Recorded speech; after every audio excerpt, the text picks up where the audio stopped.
Hello friends, నమస్తే అండి. Welcome back to our channel aspirant study guide. Present 10th క్లాస్కి సంబంధించి ఈ విషయం టాపిక్లో లెసన్ ఎండింగ్లో ఉన్న కొన్ని బిట్స్ అయితే నేను వీడియో రూపంలో చేస్తున్నానండి. ఈరోజు అయితే సెకండ్ లెసన్లో రసాయన చర్యలు సమీకరణాలు ఈ టాపిక్కి సంబంధించి బిట్స్ కూడా ఈ వీడియోలో చూద్దామండి. అండ్ ఆన్సర్స్ కూడా నేను టెక్స్ట్ బుక్ నుంచే మీకు కంటెంట్ వైజ్ కూడా చూపిస్తాను.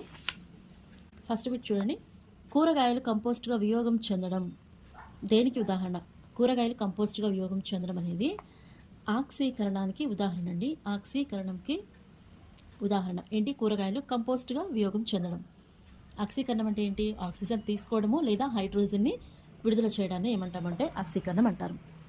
ఒక రసాయన చర్యలో ఉష్ణం గ్రహించబడి కొత్త పదార్థం ఏర్పడడాన్ని ఏమంటాము అంటే ఉష్ణగ్రాహక చర్య అండి. ఉష్ణగ్రాహక చర్య అంటే ఏంటంటే కొత్త పదార్థం ఏర్పడము. రసాయన చర్యలో ఉష్ణం గ్రహించి కొత్త పదార్థం ఏర్పడడాన్ని ఉష్ణగ్రాహక చర్య అంటాము. ఇక్కడ చూడండి, ఒక ఈక్వేషన్ అయితే ఇచ్చారు. 2N2O gives rise to 2N2 + O2.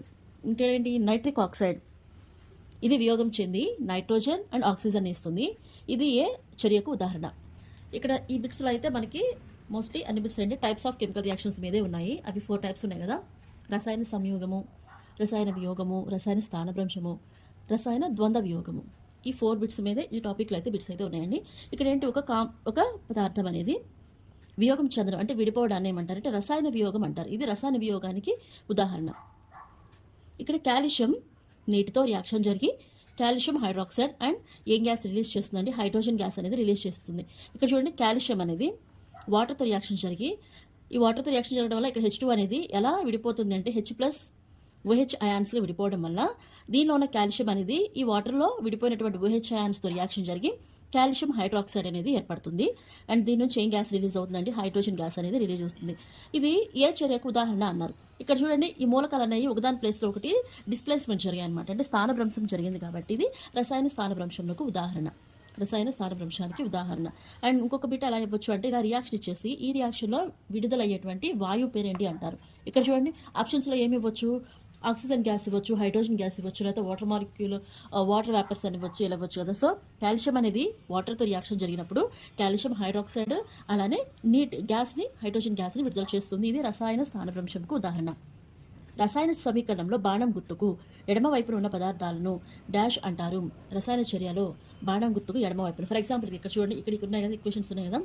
ఇది బాణం గుర్తు, ఇది లెఫ్ట్ సైడ్ కదా, ఇది రైట్ సైడ్. ఈ ఎడమ వైపున ఈ పదార్థాలను ఏమంటారంటే క్రియాజనకాలు అంటారండి. ఈ ఎడమ వైపు ఉన్న వాటిని క్రియాజనకాలు అంటాము, ఈ సైడ్ ఉన్న వాటిని క్రియాజన్యాలు అంటాము. అంటే ఇంకోటి ఏమనొచ్చు, రియాక్టెంట్స్. ఇక్కడేమో వస్తాయి, ప్రొడక్ట్స్ వస్తాయి అనమాట. మెయిన్గా ఏంటి? బాణం గుర్తుకి ఎడమ వైపు ఉన్న వాటినేమో క్రియాజనకాలు అంటాము, కుడివైపున ఉన్న వాటిని క్రియాజన్యాలు అంటాము. ఇక్కడ క్వశ్చన్ ఏమి ఇచ్చారు? బాణం గుర్తుకి ఎడమ వైపున అంటే లెఫ్ట్ హ్యాండ్ సైడ్ ఉన్న ఏంటి అంటే క్రియాజనకాలు అంటాము. ఒక రసాయన చర్యలో సంయోగ పదార్థాలు ఉత్పన్నాల మధ్య గీసిన బాణం గుర్తు ఆ రసాయన చర్య దేనిని చూపిస్తుంది? ఒక రియాక్షన్ ఉంది కదా, ఇక్కడే ఉన్న రియాక్షన్స్ చూడండి. బాణం గుర్తుకి ఇటువైపు ఉన్న వాటినేమో క్రియాజనకాలు అన్నాము, ఇటువైపు ఉన్న క్రియాజన్యాలు అన్నాము. ఈ బాణం గుర్తు దేనిని సూచిస్తుంది అంటే రసాయన చర్య యొక్క దిశను సూచిస్తుంది. రసాయన చర్య యొక్క దిశను సూచిస్తుంది. ఇవి వీటికి సంబంధించిన బ్లాంక్స్ అండి. ఇక్కడ మ్యాచింగ్ ఇచ్చారు. ఈ మ్యాచింగ్ను చూడండి. ఫస్ట్ ఇక్కడ సిల్వర్ నైట్రేట్ సోడియం క్రోమేట్తో రియాక్షన్ జరిగి silver chromate and sodium nitrate అయితే ఏర్పడింది. ఇక్కడ సిల్వర్, ఇది నైట్రేట్, ఇది సోడియం, ఇది క్రోమేట్. ఇక్కడ ఏంటి? ఒకదాని ఒకటి ఇక్కడ ఉన్నటువంటి సిల్వర్ అనేది ఇక్కడ ఉన్న క్రోమియంతో ఫామ్ అయింది. ఇక్కడ ఉన్న నైట్రిక్ ఆక్సైడ్ అనేది ఇక్కడ సోడియంతో రియాక్ట్ అయ్యి సోడియం నైట్రేట్ అయితే ఫామ్ అయింది. అంటే ఏంటి? ఇక్కడ 2 రకాల డిస్ప్లేస్మెంట్స్ అయితే జరిగాయి అనమాట. సిల్వర్ అనేది క్రోమేట్తో యాడ్ అయింది, సోడియం అనేది నైట్రేట్తో యాడ్ అయింది. అంటే రెండు సార్లు డిస్ప్లేస్మెంట్ జరిగింది కాబట్టి దీన్ని ఏమంటామంటే రసాయన ద్వంద్వ వియోగము. రసాయన ద్వంద్వ వియోగము. ఫస్ట్ వన్కి ఏమొస్తుందంటే డి, రసాయన ద్వంద్వ వియోగం. అలానే అమ్మోనియా NH3 ఇట్ డికంపోజెస్. అంటే ఇక్కడ వియోగం అంటే ఎలా విడిపోయింది? నైట్రోజన్ గ్యాస్ అలానే హైడ్రోజన్ గ్యాస్కి అయితే విడిపోయింది. అమ్మోనియా నుంచి ఇది విడిపోయి ఎలా విడిపోయిందండి? నైట్రోజన్ మరియు హైడ్రోజన్ గ్యాస్గా విడిపోయింది. అంటే ఒక కాంపౌండ్ అనేది స్ప్లిట్ అయ్యి 2 గ్యాసెస్ అయితే రిలీజ్ అయ్యాయి అనమాట. ఇటువంటి రియాక్షన్స్ ఏమంటాము అంటే వియోగం. విడిపోవడాన్ని ఏమంటామంటే వియోగం. సో ఇది సెకండ్కి ఆన్సర్, రసాయన వియోగానికి ఉదాహరణ. నెక్స్ట్ ఇక్కడ చూడండి, C2H4 అంటే ఇక్కడ ఇది కెమికల్ ఫార్ములా ప్రకారము CnH2 అని తీసుకుంటే ఇది ఆల్కిన్ అవుతుంది కదా.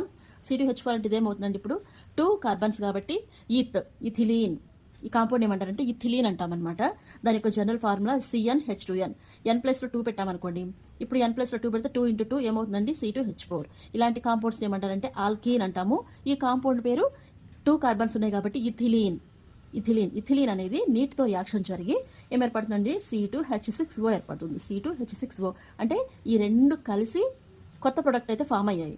కలిసాయి కదా, అంటే దాన్ని ఏమంటారు, సంయోగం. దాన్ని ఏమంటారు, రసాయన సంయోగం. And next iron oxide Fe2O3 అనేది కార్బన్ మొనాక్సైడ్తో రియాక్షన్ జరిగి ఏం ఏర్పడుతుందండి, ఐరన్ అనేది సపరేట్ అయిపోతుంది అనమాట. అంటే ఏంటి, ఈ ఐరన్ ఒక్కటే ఇక్కడ ఉండింది, ఈ కార్బన్ మొనాక్సైడ్ ఆక్సైడ్స్ ఇవి కలిపి కార్బన్ డైఆక్సైడ్ గ్యాస్ అయితే ఫామ్ అయింది. అంటే ఏంటి, ఇక్కడ ఒకటే రియాక్షన్లో పార్టిసిపేట్ చేస్తుంది అనమాట. ఇటువంటి రియాక్షన్స్ ఏమంటారంటే స్థానభ్రంశం, రసాయన స్థానభ్రంశం. ఫస్ట్దేమో రసాయన ద్వంద్వ వియోగము, ఇది వియోగం చెందింది కాబట్టి దీన్ని వియోగం అంటాము. ఈ రెండు కలిసి కొత్త ప్రొడక్ట్ ఫామ్ అయ్యాయి కాబట్టి సంయోగము. ఇక్కడ ఐరన్ అనేది దాని ప్లేస్ నుంచి డిస్ప్లేస్ అయింది కాబట్టి దీన్ని ఏమంటారంటే డిస్ప్లేస్మెంట్ రియాక్షన్, అంటే రసాయన స్థానభ్రంశము. ఇవి దీనికి సంబంధించినటువంటి మ్యాచింగ్ అండి. అలానే అబ్జెక్టివ్ టైప్ కూడా ఇచ్చారు, ఇవి చూద్దాము. Fe2O3 to Al aluminium reaction జరిగి ఇవి రెండు వాటి ప్లేసెస్ని అయితే మార్చుకున్నాయండి. అల్యూమినియం అనేది ఇటు సైడ్ రావడం జరిగింది, ఐరన్ అనేది ఇటు సైడ్ రావడం జరిగింది.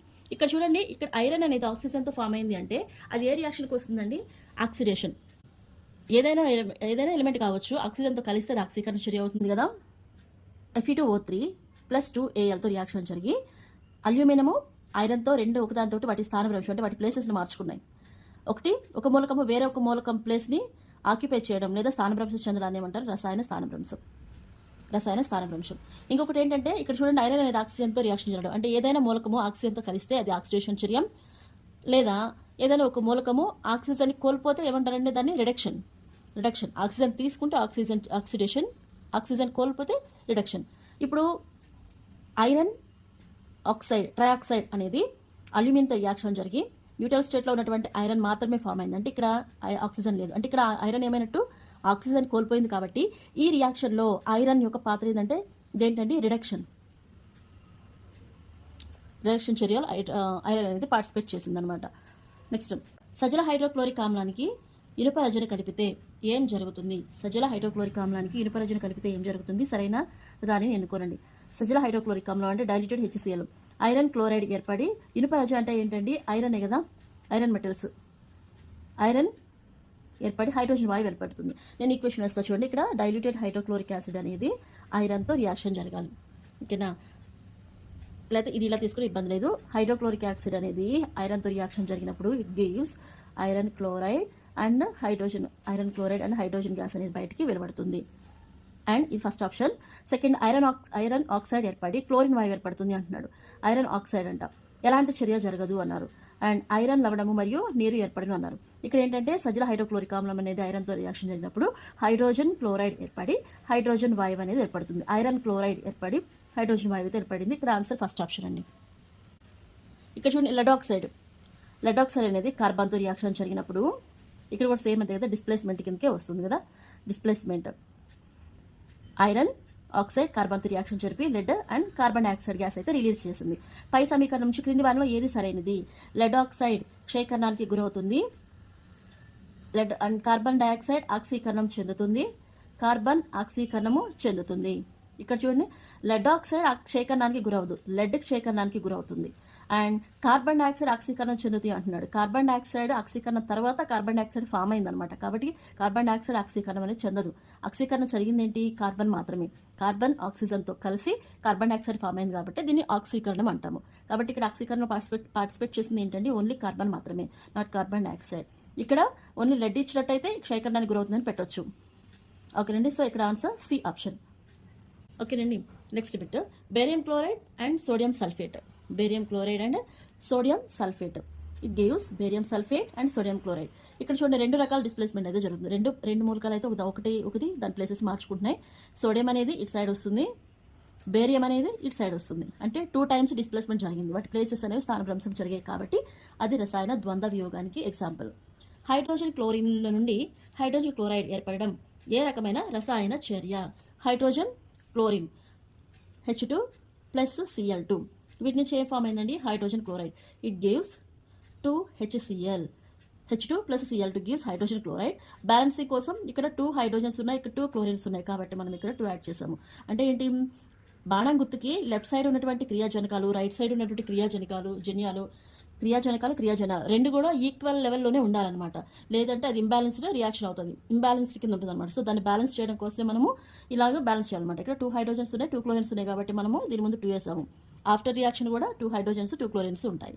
సో ఇటువంటి రియాక్షన్ ఇది దేని కిందకు వస్తుందండి అంటే హైడ్రోజన్ క్లోరిన్ కలిసి హైడ్రోజన్ క్లోరైడ్ ఫామ్ అయింది. అంటే ఈ రెండు కలిసి కొత్త ప్రొడక్ట్ ఫామ్ అయింది కాబట్టి అది సంయోగం, రసాయన సంయోగం. ఇది ఈ లెసన్లో ఇచ్చేటువంటి లెసన్ ఎండింగ్లో ఉన్న బిట్స్ అండి. వీడియో నచ్చితే తప్పకుండా లైక్ చేయండి. మీరు సీరియస్గా ఎగ్జామ్స్కి ప్రిపేర్ అవుతుందంటే తప్పకుండా మన ఛానల్ని ఫాలో అవ్వండి, మీకు ఖచ్చితంగా యూస్ఫుల్గా ఉంటుంది మీ ప్రిపరేషన్లో. అలానే తప్పకుండా వీడియో లైక్ చేయండి, అప్పుడు మీలాంటి నెంబర్ ఆఫ్ మెంబర్స్కి మన వీడియో అనేది రీచ్ అవుతుంది. So thank you for watching.